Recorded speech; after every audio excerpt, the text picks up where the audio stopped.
Con su permiso, señor presidente. Buenos días, Elizabeth. Buenos días, compañeras, compañeros de los medios y a todos y todas quienes nos escuchan. Bueno, voy a presentar algunos datos que sustentan la urgencia y la necesidad del cambio profundo en CONACYT que ya se ha efectuado y sobre él, pues, la nueva legislación que fue propuesta y trabajada durante todos estos años y finalmente aprobada por la Cámara de Diputados y el Senado en días pasados. En esta gráfica les muestro cómo desde el sexenio del presidente Fox se generaron estos instrumentos, los fideicomisos, para poder ahí acumular recursos del presupuesto de egresos de la Federación y desde ahí poderlos administrar de manera opaca y ajena a las funciones del Consejo Nacional de Ciencia y Tecnología. Estos fideicomisos fueron aumentando durante el periodo de Calderón, del licenciado Peña, hasta llegar a 91 cuando nosotros llegamos.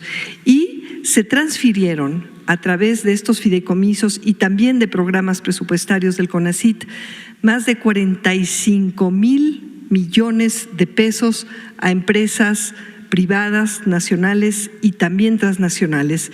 Tenemos aquí algunas que en conjunto recibieron más de 2,600 millones de pesos de presupuesto del pueblo de México, de recursos del pueblo de México para pues subvencionar y magnificar sus ganancias. Kimberly-Clark, FEMSA, Monsanto, Continental, Volkswagen, Bayer, BMW, Honeywell, Ford, IBM, LG, Motorola, Nissan, Whirlpool, RH México, Proftec, Intel. Y además, todas estas transferencias a fondo perdido y asimismo fueron beneficiadas otras miles, casi 3,000 en total, empresas. Las transferencias, además, en la siguiente vemos, contaron con la participación, podríamos decir complicidad, para habilitar y legitimar estas transferencias de instituciones de educación superior públicas del país y también privadas. Las que más recursos recibieron fue el Tecnológico de Monterrey, a la cabeza, el CIATQ, un centro público de investigación, la Universidad Autónoma de Nuevo León, la UNAM, el CIMAB, entre muchas otras.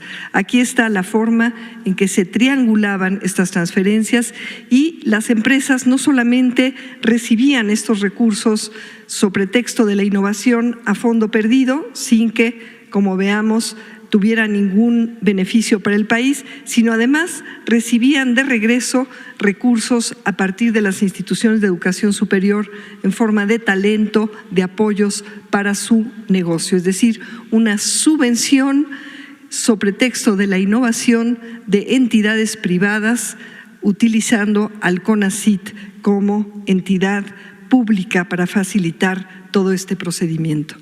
Adelante.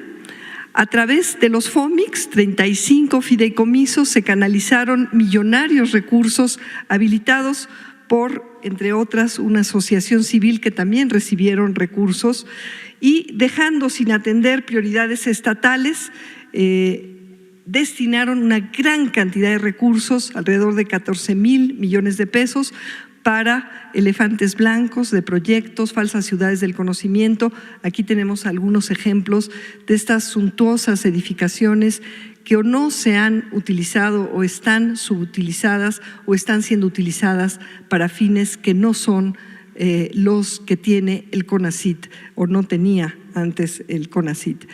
La que sigue, por favor.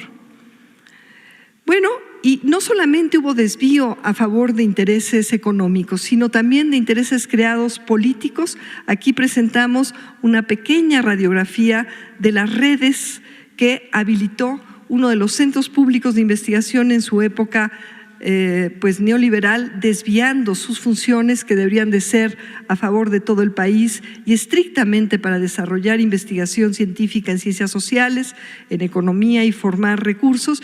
Y bueno, sin entrar en detalle, podrán ver ahí pues nombres destacados de personas como María Amparo Casar, el propio director general El primero fue, el anterior a Sergio López Ayón, el propio exdirector general del CONACYT, y pues estas organizaciones de las cuales acabamos de oír, como México Evalúa, Mexicanos Unidos contra la Corrupción, aparece también ahí el TEC de Monterrey, y una habilitación de transferencias de talento a instituciones como el INAI, el INE, en fin, inclusive un vínculo muy estrecho con la Suprema Corte de Justicia. Ahí aparecen también nombres destacados. La que sigue. Y bueno, ¿cuál fue el resultado, por ejemplo, neto del sexenio pasado, después de todas estas transferencias y este desvío de la capacidad de CONACYT a favor de intereses creadas, que se gastó, sí, muchísimo más, se erogó a través de CONACYT, pero México bajó 16 lugares justamente en la finalidad que se utilizó para legitimar estas transferencias en innovación, en resultados de innovación. México disminuyó a nivel global. Esto implica también a todas estas empresas que recibieron todos estos recursos, es decir, fue un fracaso rotundo. En los años que llevamos bajo el mandato del presidente López Obrador, aplicando pues los principios y las líneas de trabajo en el gobierno, como son la austeridad, la inversión eficiente y sobre todo pertinente, ya el país ha subido 6 lugares en resultados de innovación. La que sigue, y no solamente eso, se están dando más becas, no se deja absolutamente a ningún estudiante aceptado en posgrados públicos que también se habían ido privatizando, utilizando las becas de CONACYT, no para distribuirlas de manera justa y transparente y con criterios de inclusividad, sino para usarlas como señuelos para negocios, inclusive al seno de universidades públicas. Hoy ya no se deja a ninguno de los estudiantes aceptados en posgrados públicos sin beca, y estos mecanismos ahora quedan sustentados en diferentes artículos de la ley. Se han aumentado el número de becas a jóvenes con doctorado para ir atendiendo otro de los grandes pasivos neoliberales, el rezago laboral de jóvenes con doctorado que tenían que dejar el país en vez de dar su talento a favor de todas y de todos. Un aumento en las becas para especialistas médicos, para que tengamos los médicos especialistas en el futuro que necesitamos, y también un aumento en el número de becas a investigadores, es decir, este gran ahorro que ahora tenemos, porque ya nos están transfiriendo a fondo perdido los recursos, se ha derivado en mayor apoyo a los colegas a través del Sistema Nacional de Investigadores, fortalecido también, y además apoyo a proyectos de ciencia básica y también ciencia aplicada, muy importante para resolver grandes problemas como la basura, la contaminación de agua, diferentes temas de salud, cuando paradójicamente, en contraste con esas transferencias multimillonarias, en 2017 y también 2018, el gobierno del licenciado Peña Nieto no dio absolutamente ningún peso para todo el conjunto de la comunidad científica. Y ahí está el contraste de cómo se distribuyen ahora los recursos preponderantemente al sector público, aunque se han establecido, como vamos a ver en la siguiente, alianzas muy virtuosas con el sector privado a favor de las prioridades que tiene el país. Y aprovechamos esta oportunidad que nos da el presidente de la República para darles una excelente noticia.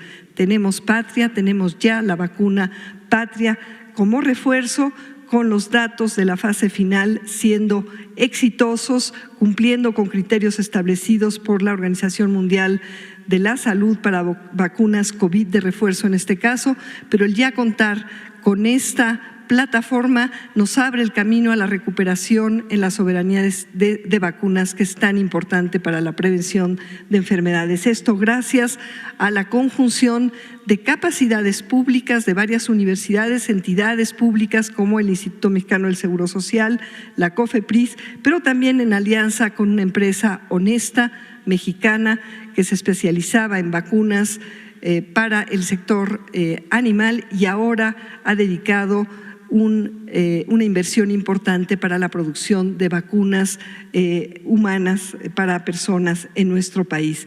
Y además lo importante es que esta alianza no solamente va a generar esta soberanía tecnológica en vacunas, sino además la posibilidad de retorno de valor al pueblo de México a través de una alianza estratégica con Avimex. La que sigue. Y además, el costo de producción fue mucho menor que el que han tenido otras vacunas por un modelo innovador de articulación de capacidades público-privadas, pudiendo hacer mucho más con mucho menos, teniendo la posibilidad además ya de tener plantas de producción que están en proceso de autorización regulatoria por parte de COFEPRIS para contar con suficientes vacunas y además tener la base no solamente para esta vacuna de refuerzo ya aprobada, sino también para otras vacunas y que nos permitan entonces tener las vacunas que se van a ir requiriendo a tiempo mucho más rápido. De todas maneras, el tiempo de desarrollo fue también muy bueno en comparación al tiempo promedio que se tarda el desarrollo. Tenemos ya esta vacuna patria y esta es una gran noticia para nuestro país. La que sigue. Bueno, y con todo esto y mucho más que podría yo contarles, es fundamental contar con una ley que no permita simulaciones y normas a modo para derivar multimillonarios recursos del pueblo de México a favor de empresas sobre pretexto de la innovación y a fondo perdido, sino seguir atendiendo como de facto, de hecho, hemos ya logrado en estos años a partir del 1 de diciembre de 2018 y que no se pueda retrogradar una ley que de veras defienda y utilice de manera eficiente los recursos de CONACYT para un desarrollo humanístico, científico, tecnológico en favor del interés general y del pueblo de México. Y para explicar de una manera resumida la ley, hay un video de 2 minutitos que, si me lo permite, presidente, podemos presentar al pueblo de México. Muchas gracias. Con la primera Ley General en materia de humanidades, ciencias, tecnologías e innovación, se consolida la transformación del sector humanístico, científico y tecnológico del país. La ley se fundamenta en el derecho humano a la ciencia y garantiza que el pueblo de México goce de los beneficios de la investigación humanística y científica, así como del desarrollo tecnológico y la innovación. Esta primera Ley General en materia de HCTI es de alcance nacional y para todos los órdenes de gobierno, pues establece las bases de coordinación entre la Federación, las entidades federativas y los municipios, con el propósito de consolidar un verdadero sistema nacional de HCTI por y para México. Con su aprobación, el Consejo Nacional se fortalece como Consejo Nacional de Humanidades, Ciencias y Tecnologías, con lo cual se hace expresa la reivindicación de las humanidades y se reconoce el valor de la filosofía, las ciencias sociales y las artes. La Ley General impulsa el apoyo a la investigación, que contribuya al avance del conocimiento en todas las áreas y campos del saber humanístico y científico, así como a la atención y solución de problemáticas nacionales. Se establece la obligación del Estado de apoyar a la ciencia básica y de frontera para que nunca más sean abandonadas. El presupuesto público deberá siempre ser mayor que el del año anterior, en congruencia con el principio de progresividad y no regresión. Se garantizan las libertades de cátedra, investigación y expresión. Se mandatan becas universales a estudiantes de posgrados públicos y su entrega de manera directa. Se fortalece el Sistema Nacional de Investigadores. La Junta de Gobierno del CONACYT se fortalece con la participación de 8 miembros de la comunidad académica y del sector privado, así como del Instituto Nacional de los Pueblos Indígenas y de la Comisión Nacional de Derechos Humanos. Ciencia para beneficio del pueblo de México. Muy bien.